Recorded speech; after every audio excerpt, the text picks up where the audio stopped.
August 20th, 1944. A grey stone chateau outside Paris, requisitioned by the Wehrmacht as Army Group B logistics headquarters. Oberleutnant Klaus Brenner sat at a mahogany desk that had once belonged to a French industrialist, surrounded by intelligence reports, supply manifests, and strategic assessments that painted an increasingly clear picture of American vulnerability. Brenner was 38 years old, a career logistics officer who had managed supply lines from Poland to North Africa, a man who understood that modern warfare was won not with courage or ideology, but with mathematics. Tons per day, miles of rail line, gallons of fuel consumed per armored division per hour of operation. The numbers never lied, even when generals wished they would. He adjusted his wire-rimmed spectacles and reviewed the assessment one final time before sending it up the chain of command. The conclusion was unambiguous, almost embarrassingly so. The Americans had overextended themselves. Their rapid advance across France, impressive as it appeared on situation maps, had created a logistical crisis that would collapse their entire offensive within 10 days. The evidence was irrefutable. Patton's Third Army was advancing 30 to 40 miles per day, far faster than their supply network could sustain.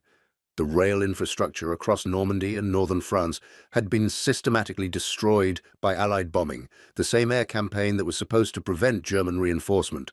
Now, those shattered rail lines meant the Americans couldn't resupply their own forces. The major ports, Cherbourg, Le Havre, were either heavily damaged or still contested. Everything was being funneled through the invasion beaches, temporary facilities never designed for sustained logistics at this scale. Brenner had calculated the fuel consumption rates. An American armored division required approximately 350 tons of gasoline daily during offensive operations. Patton had multiple armored divisions racing east. The mathematics were simple and brutal. They were burning fuel faster than it could be delivered. But there was another factor, one that Brenner found almost too convenient to be credible. Yet the intelligence was consistent across multiple sources. The Americans were assigning their Negro labor units to manage the critical supply convoys.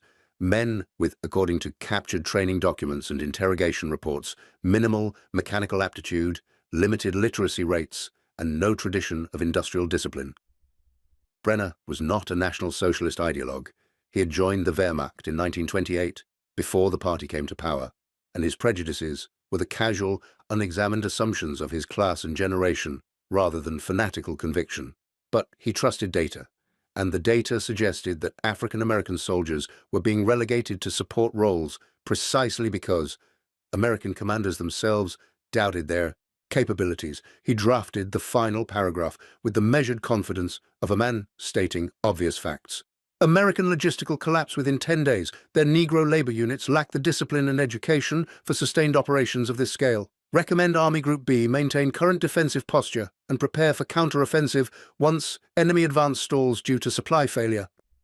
The report went up to General der Panzertruppen Heinrich Eberbach, who passed it along to Field Marshal Günther von Kluge with an approving note.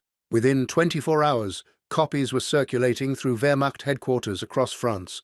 In officers' clubs from Paris to Metz, German commanders raised glasses of cognac and laughed at what they saw as America's fatal weakness, an army that gave trucks to men they considered incapable of reading maps. 200 miles to the west, Corporal James Birdsong had never heard of Klaus Brenner and wouldn't have cared if he had. Jimmy was 23 years old, born in Tuskegee, Alabama, the son of a sharecropper who'd saved enough to buy his own small farm and teach his sons that machines responded to patience and understanding rather than brute force. Jimmy had grown up with his hands in engine blocks, diagnosing problems by sound and feel, learning that a properly maintained tractor was the difference between a successful harvest and starvation. When the war came, he'd volunteered immediately, not because he believed America would treat him fairly, it never had, but because his older brother David had enlisted first and Jimmy couldn't let him go alone. David was dead now, killed June 7th, 1944, on Omaha Beach, pulling a wounded white soldier back to cover while German machine gun fire tore through the morning air. The telegram had arrived June 9th. The Silver Star arrived 3 days later. Jimmy kept David's last letter, folded in his breast pocket, creased soft as fabric from constant handling. The last line read, Just keep the engine running, Jimmy. Keep moving forward. That's all any of us can do. Now Jimmy stood in a motor pool 12 miles south of the Normandy beaches, surrounded by dozens of GMC CCKW 2.5-ton cargo trucks, universally known as deuce and a halves. The air smelled of diesel fuel and salt spray from the English Channel. It was 4:30 in the morning, August 25th, and he'd been awake for 28 hours straight, checking tire pressure, oil levels, brake lines, and clutch assemblies with methodical precision. Captain Robert Whitmore emerged from the operations tent carrying rolled maps and an expression that suggested he was operating on nothing but coffee and willpower. Whitmore was West Point, 31 years old, son of a railroad superintendent, and different from most white officers in ways that actually mattered. He looked at you when he spoke. He asked mechanics their opinions and waited for the answer like it might contain information he needed. "Birdsong," Whitmore said, kneeling in the mud beside Jimmy without hesitation, spreading a map across the truck's running board. "I need you to see this before the briefing." The map showed a line stretching east from their position near Saint-Lô, all the way past Chartres, 200 miles of French countryside where Patton's Third Army was punching holes in German defenses faster than anyone had thought possible. But there was a problem, and Whitmore's finger traced it with the grim certainty of a man who understood that wars were won with logistics, not just courage.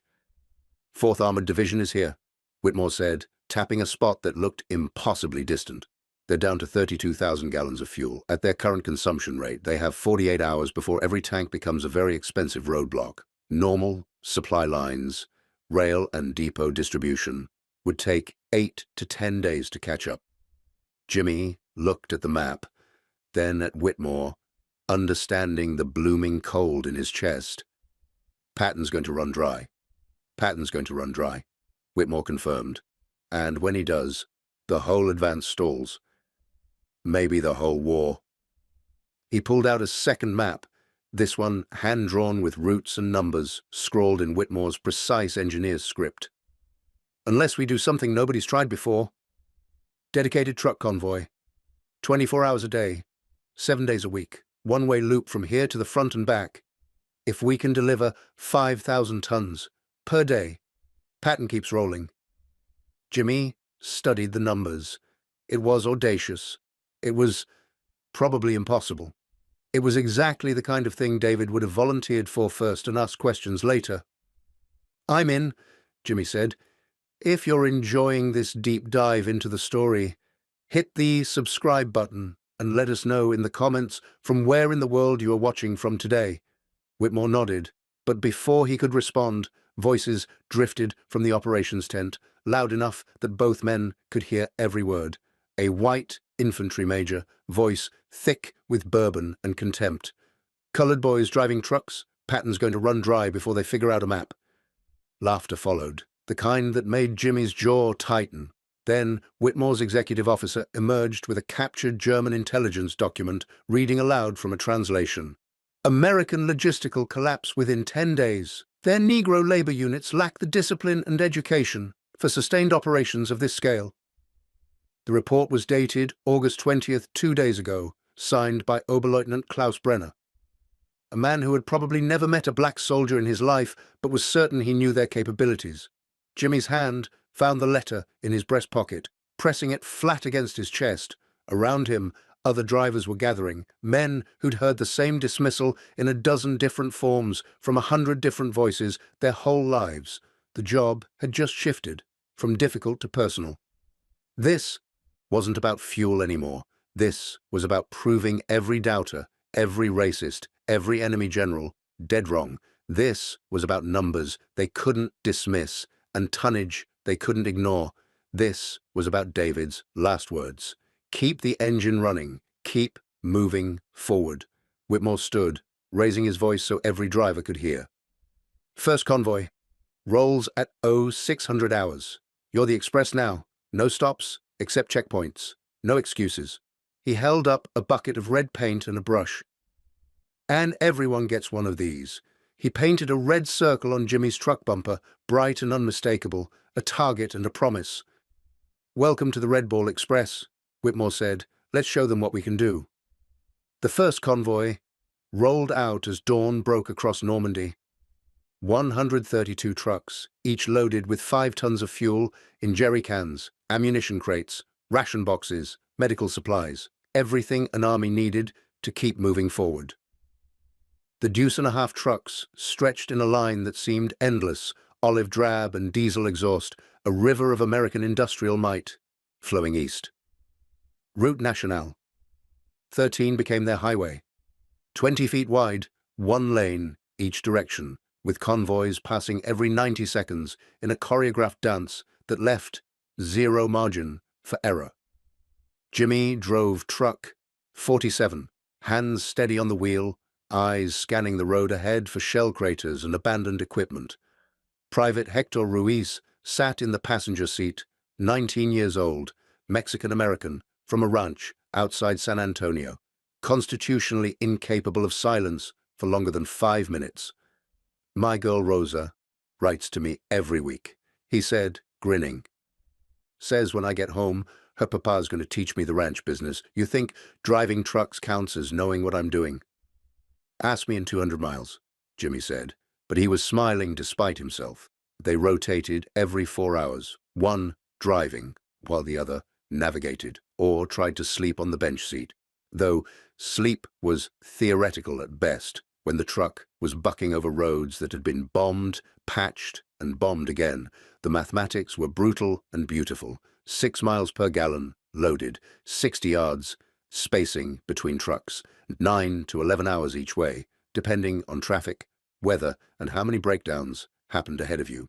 In the first week, they delivered 4,800 tons per day, not the 5,000 Whitmore wanted, but close enough that headquarters stopped sending worried telegrams and started sending congratulations. The breakdowns were constant. 15 to 20 trucks per day went down with blown tires, overheated engines, burned-out clutches. Jimmy saw the pattern before anyone else. A carburetor flooding problem hitting multiple trucks in the same temperature range. Fuel-air mixture going rich and choking the engine until it coughed itself dead. He spent one entire night at a staging area, taking apart 3 carburetors side by side, finding the needle valve, seats worn just enough to let excess fuel through, developing a field adjustment that involved a specific wrench angle and knowing when to stop before you strip the threads. He taught the fix to every mechanic who'd listen, then to drivers who carried tools, then to Whitmore, who put it in a technical bulletin that went army-wide 3 weeks later. Breakdowns dropped by 30%. The French civilians surprised Jimmy most. They lined the roads in small towns, leaving water and food at makeshift stands, waving American flags sewn from bedsheets and stolen parachute silk. Children ran alongside the trucks, shouting, "Merci, merci," until their mothers pulled them back to safety. An old woman in Alençon pressed a bottle of wine into Hector's hands at a checkpoint, kissing both his cheeks and speaking rapid French neither of them understood, but gratitude needed no translation. At a fuel dump near Chartres, they met a Patton tanker, a white kid from Ohio, maybe 22, with grease stains on his coveralls and exhaustion carved into every line of his face. He walked straight to Jimmy's truck, stuck out his hand, and waited until Jimmy took it. "You guys are the reason we're still moving," the tanker said. "Don't let anyone tell you differently." Jimmy felt something crack open in his chest, something that had been frozen solid since June 7th when the telegram arrived about David. He nodded, not trusting his voice, and the tanker saluted, not regulation, but heartfelt, before heading back to his Sherman. That night, parked at a staging area with engines cooling and stars bright overhead, Hector asked Jimmy about the letter he kept touching in his breast pocket. So Jimmy told him about David, about Omaha Beach, about the silver star that arrived the same day as the body, about the last words, "Keep the engine running, keep moving forward." "We're doing that," Hector said quietly. "Every mile, every ton. We're keeping it running." Jimmy looked at his partner, this kid who talked too much about his girl and his dreams and his faith that the world would be different after the war. Maybe Hector was right.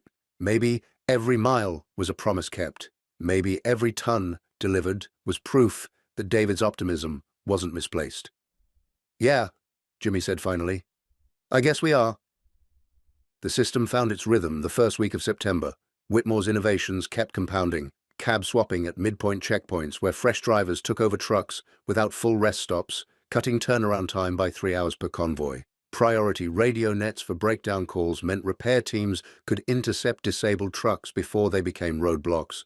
Portable fuel pumps at forward dumps unloaded trucks in 8 minutes instead of 20, and suddenly the mathematics that had seemed impossible in August became merely difficult. September 4th changed everything. Jimmy was on his second run of the day, eyes gritty with exhaustion, but hands steady on the wheel when he passed a checkpoint where Whitmore stood with a clipboard and an expression that looked like a man who'd just witnessed something he didn't quite believe. The captain flagged him down, practically shouting over the engine noise. 12,500 tons, Whitmore said, and his voice cracked slightly on the numbers. In 24 hours. We just broke every logistics record in the theater. Jimmy felt the weight of that number settle into his bones. 12,500 tons. Every jerry can, every ammunition crate, every ration box.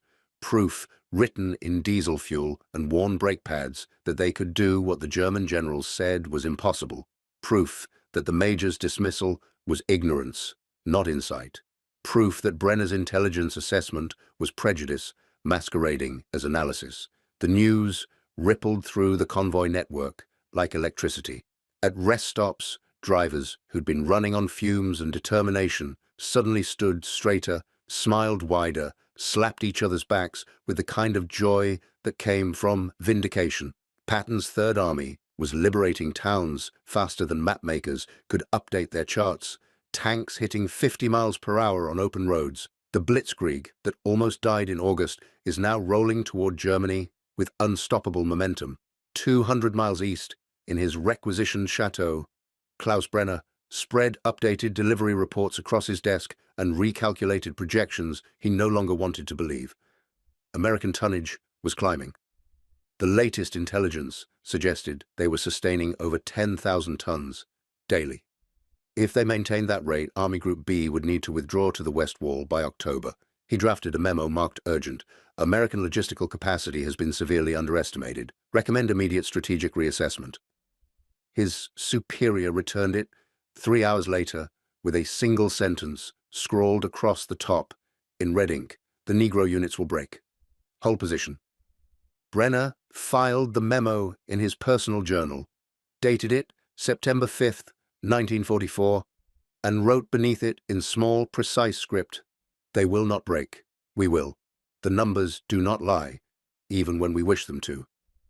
Outside his window, the roads hummed with German supply trucks carrying 800 tons per day, down from 3,000 in June. The mathematics of collapse were undeniable to anyone willing to see them. But armies, Brenner had learned, preferred comfortable lies to uncomfortable truth. He wondered if the American Negro drivers knew they were winning a war that most people didn't realize was being fought. The crisis came with autumn rain and Luftwaffe desperation in the second week of September. Jimmy was running his morning route when he heard the engines, Focke-Wulf 190s screaming out of low clouds, strafing the convoy line with 20mm cannon fire that tore through canvas and metal like tissue paper. He swerved hard right, felt the truck's rear wheels slide in mud, fought it back onto the road while tracers stitched patterns across the sky where he'd been 3 seconds earlier.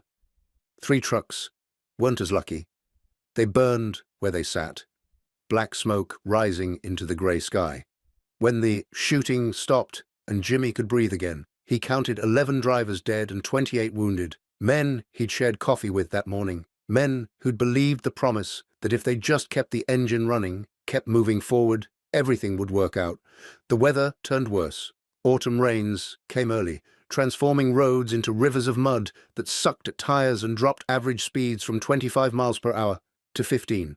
Convoys that used to complete the loop in 20 hours now took 30. Trucks sank to their axles at checkpoints, requiring winches and 30 minutes of cursing to extract. The careful mathematics Whitmore had built, tonnage per hour, fuel consumption rates, delivery schedules, started crumbling like wet paper. Mechanical attrition spiked beyond anything Jimmy had seen. 65% of trucks needed major repairs. Clutches burned out from constant low-gear grinding through mud. Transmissions cracked under the strain. Brake lines corroded. Daily deliveries plummeted to 3,200 tons, barely enough to keep Patton from going stationary. Nowhere near enough to maintain offensive momentum. The worst moment came on September 11th. Hector was driving solo. Jimmy's shift had run 18 hours straight, and Whitmore ordered him to rest. Hector's truck hit a shell crater hidden beneath standing water. The deuce and a half overturned, 5 tons of ammunition spilling across the road. By the time Jimmy arrived at the scene, his partner was conscious but screaming, left leg bent at an angle that made Jimmy's stomach turn. "I'm sorry," Hector kept saying, tears cutting tracks through the mud on his face while medics worked to splint the fracture. "I'm sorry, Jimmy, I let you down."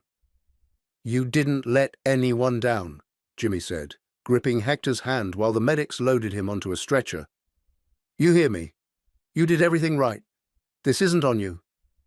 But watching the ambulance drive away, Jimmy felt the weight of every promise he'd made settling on his shoulders like wet concrete.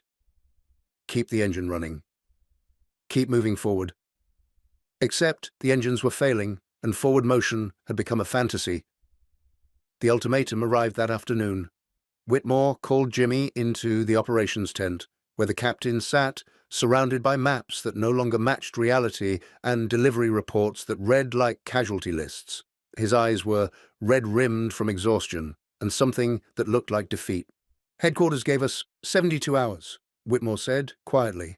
"Restore 8,000 tons per day, or they shut us down. Divert resources to rail repair. The implication is clear. We're expendable." Jimmy stood there holding David's letter, which he'd pulled from his pocket, without thinking. Around him, through the tent flaps, he could see dozens of broken trucks, exhausted drivers, mud everywhere. The motor pool looked like a graveyard for mechanical dreams. A white officer walked past outside, voice carrying clearly. "Told you they couldn't handle it." Jimmy crumpled David's letter in his fist before he realized what he was doing. Then he smoothed it out again, carefully, methodically, the way he'd smooth out a technical diagram before studying the solution hidden in its lines. "We've got 72 hours, he said. Whitmore looked up, surprise flickering across exhaustion. 72 hours, Jimmy repeated. "That's enough time to figure this out. We didn't come this far to quit because of mud and bad luck." The captain studied him for a long moment, then nodded slowly. "What do you need?" "Sleep," Jimmy said. 4 hours. Then I need to talk to every driver and every mechanic in this motor pool." He looked at David's letter one more time, reading the last line in his brother's optimistic scrawl. "We're not done yet. Not even close." Jimmy didn't sleep the full 4 hours. He managed 2 before his mind started working on the problem like an engine diagnosis. Symptoms, patterns, root causes. The trucks weren't failing randomly.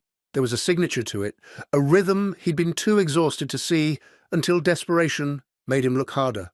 He walked the motor pool in pre-dawn darkness, talking to every driver awake, every mechanic cursing over disassembled transmissions, asking the same questions over and over.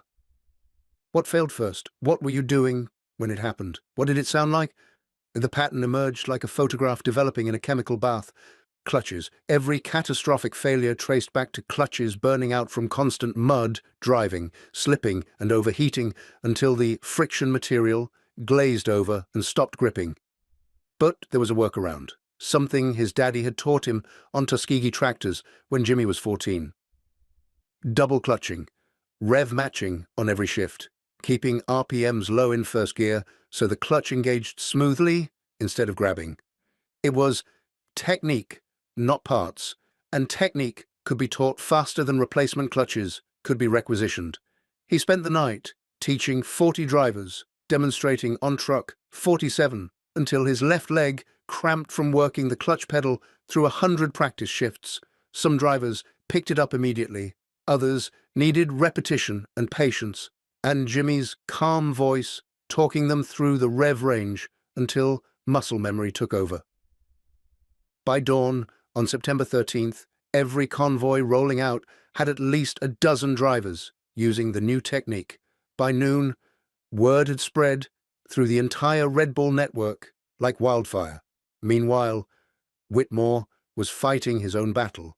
He bypassed official channels completely, calling in a favor from an 8th Corps quartermaster who'd worked railroads before the war and understood that sometimes regulations were obstacles rather than solutions. They borrowed 200 replacement clutches earmarked for rear echelon vehicles, staff cars and courier trucks that would survive a few more weeks on worn friction plates. Whitmore falsified the paperwork, signing requisition forms with serial numbers that didn't match reality, knowing that if this failed, he'd face court-martial for misappropriation of military resources. "If we're going down," Whitmore told Jimmy, "we're going down swinging." The turnaround came faster than either man dared hope. September 14th, deliveries climbed to 6,800 tons as roads began drying and the clutch technique cut mechanical failures by half. September 15th, 9,200 tons, just shy of the August peak, but more than headquarters demanded. September 16th, delivered 11,100 tons.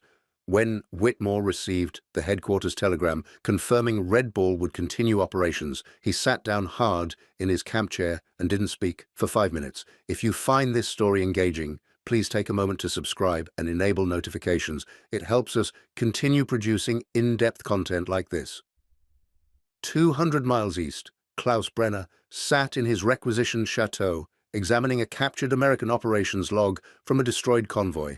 Some lieutenants had kept meticulous records, maintenance schedules, driver rotation patterns, tonnage tallies, even technical notes about clutch-saving techniques and field repairs.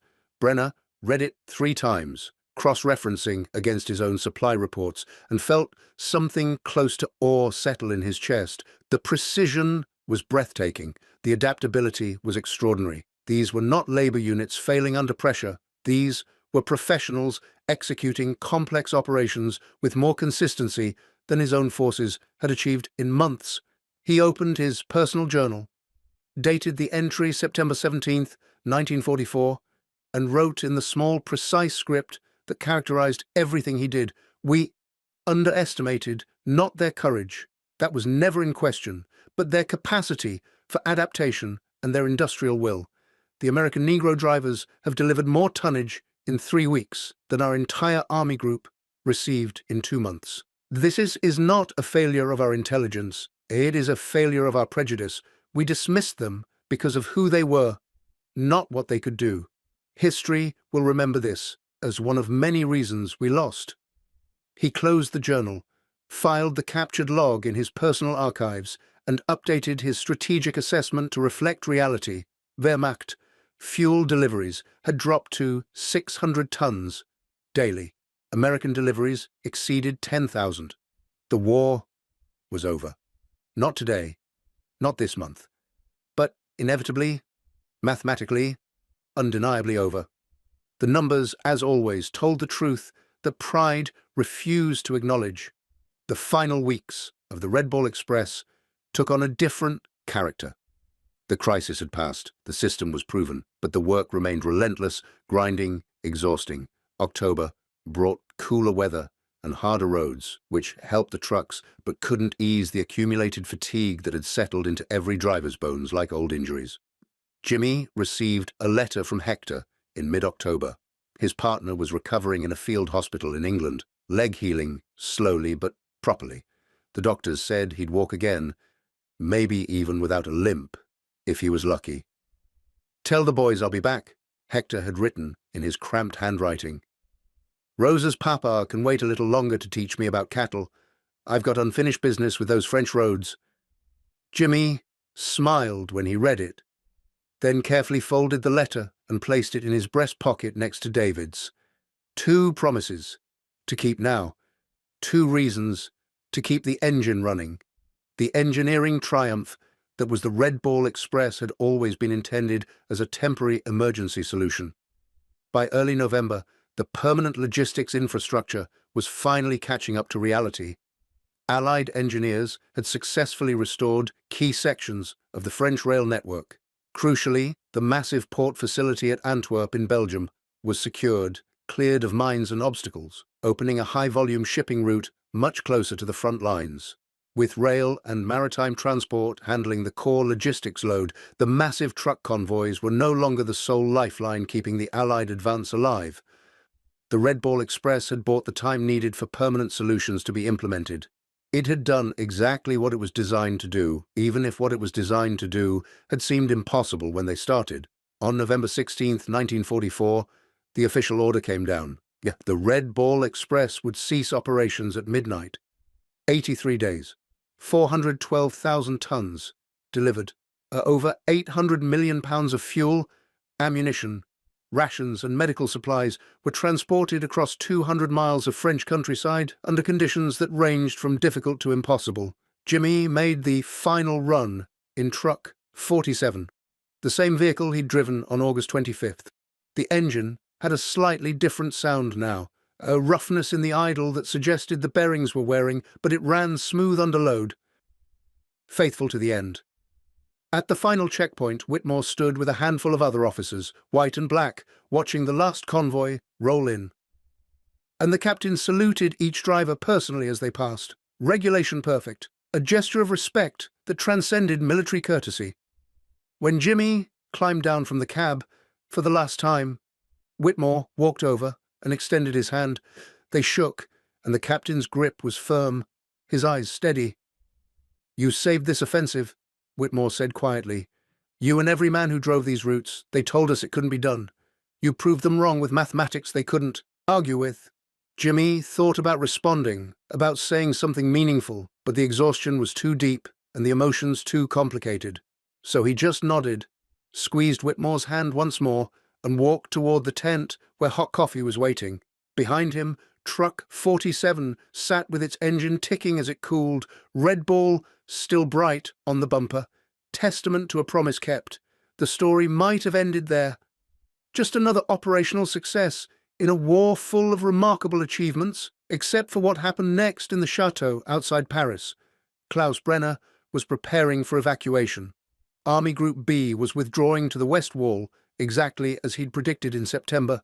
The Americans and British were advancing on a broad front, their logistics network functioning with machine-like efficiency. The temporary truck convoys had become permanent rail lines. The emergency measures had become standard operations. He packed his personal effects methodically, as he did everything: uniform, documents, the journal where he'd recorded his observations and assessments throughout the campaign. On impulse, he opened it one final time and read the entries from August and September. His initial assessment: American logistical collapse within 10 days. His correction in September: they will not break, we will. He added one final entry, dated November 20th, 1944. Final assessment: the American logistics operation, particularly the emergency truck convoy system, operated primarily by Negro service members, represented the most significant organizational achievement I have witnessed in this war. They delivered over 400,000 tons across conditions we considered prohibitive. More importantly, they adapted continuously to changing circumstances with a level of professional competence that contradicts every assumption we made about their capabilities. Our failure was not tactical or strategic. It was philosophical. We could not imagine that men we had dismissed as inferior could execute complex operations with excellence. We built our assessments on prejudice rather than evidence, and paid the price in territory, material, and ultimately defeat. The lesson, which Germany will not learn for a generation if ever, is simple. Industrial capacity and organizational skill are not functions of ideology or race. They are functions of training, motivation, and competent leadership. The Americans provided all three to soldiers we insisted could not succeed. We were wrong. History will not forgive the error. He closed the journal placed it in his leather case, and left the chateau for the last time. Outside, German supply trucks were loading what little remained of Army Group B's logistics reserves, 600 tons, enough for maybe 3 days of defensive operations. 200 miles west, the Red Ball routes hummed with American trucks carrying 10,000 tons daily toward the front. The mathematics were undeniable. The official recognition came slowly, grudgingly, but it came. General Eisenhower issued a formal commendation acknowledging that the Red Ball Express had been critical to maintaining Allied momentum during the crucial August through November period. General Patton, not known for generous praise, admitted in a staff meeting that the 2.5-ton truck is the most important weapon in our arsenal. But the most powerful recognition came from the soldiers themselves, the tankers and infantrymen who'd waited anxiously for Red Ball convoys to arrive, who'd learned that the sound of those diesel engines meant they could keep advancing, keep fighting, keep winning. A white sergeant from Georgia, tank commander in the 4th Armored Division, wrote a letter to Stars and Stripes that was published in December. "We were stalled near Chartres, completely out of gas, when we heard the trucks coming, dozens of them, red balls painted on every bumper. The drivers were all Negro soldiers, and they delivered under fire like it was just another day at work. They saved our advance, and probably saved lives. Anyone who says those men can't handle responsibility has never seen what I saw. They were professionals. They were heroes." The story began spreading through the ranks, then back home through letters and eventually through newspapers. The Red Ball Express became a legend, a symbol of determination and excellence under pressure. For the men who'd driven the trucks, the recognition was complicated. They'd proven they could handle complex operations under combat conditions. They'd demonstrated mechanical skill, courage under fire, and organizational discipline. They'd exceeded every expectation and broken every record. And they returned to an army that was still segregated, to an America where Jim Crow laws still governed much of daily life, to a society that celebrated their achievement but refused to grant them full equality. Jimmy returned to Tuskegee in June of 1945, after the war in Europe ended. He carried 2 letters in his breast pocket, David's, creased soft from handling, and Hector's, newer but already showing wear. Both reminders of promises kept. His mother met him at the train station, embraced him hard enough to hurt, and cried into his shoulder for 5 minutes while neighbors gathered to welcome him home. That night, she showed him the newspaper clippings she'd saved, articles about the Red Ball Express, a photograph of Jimmy changing a tire on truck 47, concentration carved into his face. "David would be so proud," she said, her voice steady. "I am too." Jimmy looked at the photograph, remembering the weight of the torque wrench, the feel of the road under the truck's wheels, the diesel exhaust smell. The faces of the men he'd driven with. Hector was back in San Antonio now, working his father-in-law's ranch, married to Rosa, as planned. Whitmore had written twice, brief professional letters that somehow conveyed genuine respect. The work was done. The promise was kept. But the fight wasn't over. The Red Ball Express veterans became leaders in their communities. They'd seen what was possible when men were given responsibility and resources and allowed to prove their worth. They'd experienced, however briefly, a world where competence mattered more than skin color, and they couldn't unsee it. When the civil rights movement gathered momentum in the 1950s and 60s, Red Ball veterans were there, organizing, marching, demanding the equality they'd fought for overseas. They used the same skills that had kept the convoys running: logistics, organization, persistent determination in the face of obstacles. The military began to change. First, President Truman's Executive Order 98-1 in 1948 mandated desegregation of the armed forces. The outstanding performance of black soldiers in World War II, including the Red Ball Express drivers, provided undeniable evidence that segregation weakened rather than strengthened military effectiveness. It took longer for civilian society to follow, but the pattern was set. Excellence under pressure couldn't be ignored forever. The numbers didn't lie, even when people wanted them to. In 1998, the U.S. Army Transportation Corps established a memorial at Fort Eustis, Virginia, honoring the Red Ball Express drivers. Jimmy was 81 years old when he attended the dedication. Hector came too, walking with a slight limp, but still moving well for a man his age. They stood together, looking at the memorial, a bronze statue of a deuce and a half with its red ball emblem, surrounded by plaques listing the achievements. 412,000 tons, 83 days, 12,500 tons in a single day. "We did something impossible," Hector said, echoing the words he'd spoken 54 years earlier in a different context.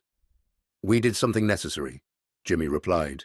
He touched his breast pocket, where David's letter still rested, preserved now in protective plastic, but still carried everywhere. "We kept the engine running." The story of the Red Ball Express is more than a logistics triumph, though it was certainly that. It's more than a tale of courage under fire, though it was that too. It's a story about the cost of prejudice and the power of evidence. Klaus Brenner's initial assessment represented the conventional wisdom of his time and place. German military intelligence dismissed the capabilities of African American soldiers based on ideology rather than observation. American commanders, with few exceptions, shared similar prejudices, relegating black soldiers to support roles regardless of their actual abilities. But the crisis of August 1944 created an opening. Necessity trumped prejudice, at least temporarily. And in that opening, thousands of men seized the opportunity to prove what they'd always known. They were capable of excellence. They could handle responsibility. They could execute complex operations under pressure. The numbers told the story that ideology tried to suppress. 412,000 tons delivered over 83 days. 12,500 tons in a single day. Mechanical innovations that reduced breakdown rates by 30%. Adaptation to changing conditions that kept the convoys running through weather, enemy action, and equipment failures. The German generals, who had laughed at American logistics in August, were in full retreat by November, their supply lines collapsing, while American tonnage continued flowing east. The white officers, who dismissed black drivers as incapable, found themselves writing commendations. The entire infrastructure of prejudice and assumption cracked just slightly when confronted with undeniable proof. The Red Ball Express didn't end segregation. That fight took decades longer and required countless additional sacrifices, but it provided evidence that couldn't be ignored, a case study in what was possible when barriers were removed and men were allowed to demonstrate their capabilities. Every mile driven was a promise kept. Every ton delivered was proof offered. Every record broken was a barrier cracked. The 2.5-ton trucks that rolled across France in 1944 carried more than fuel and ammunition. They carried the aspirations of men who'd been told they weren't capable, the determination of communities that refused to accept imposed limitations, and the evidence that would eventually force change. Jimmy Birdsong died in 2004 at the age of 83. At his funeral, the Army Transportation Corps sent an honor guard. His casket was draped with an American flag, and in his breast pocket, preserved in plastic, rested 2 letters, one from his brother David, written June 4th, 1944, one from his partner Hector, written October 15th, 1944. Both letters said the same thing in different words. Keep the engine running. Keep moving forward. The Red Ball Express kept it running for 83 days and changed the course of the war. The men who drove those trucks kept moving forward for the rest of their lives and changed the course of history. The numbers don't lie. 12,500 tons delivered in a day. 412,000 tons delivered in 83 days. Excellence proven under conditions designed to cause failure. The German generals were shocked because their assumptions left no room for the truth. The American commanders were surprised because their prejudices blinded them to capabilities that were always present. But the drivers themselves, they weren't shocked at all. They'd always known what they could do. They just needed the opportunity to prove it. The Red Ball Express gave them that opportunity, and they seized it with both hands, driving through mud and exhaustion and enemy fire, delivering tonnage that kept armies moving and proved that excellence has no color, only commitment. That's the story, written in diesel exhaust and worn brake pads across 200 miles of French road. A story of logistics and determination. A story of prejudice confronted by evidence. A story of men who kept their promises and changed the world, 1 mile at a time. Thank you for watching. For more detailed historical breakdowns, check out the other videos on your screen now, and don't forget to subscribe.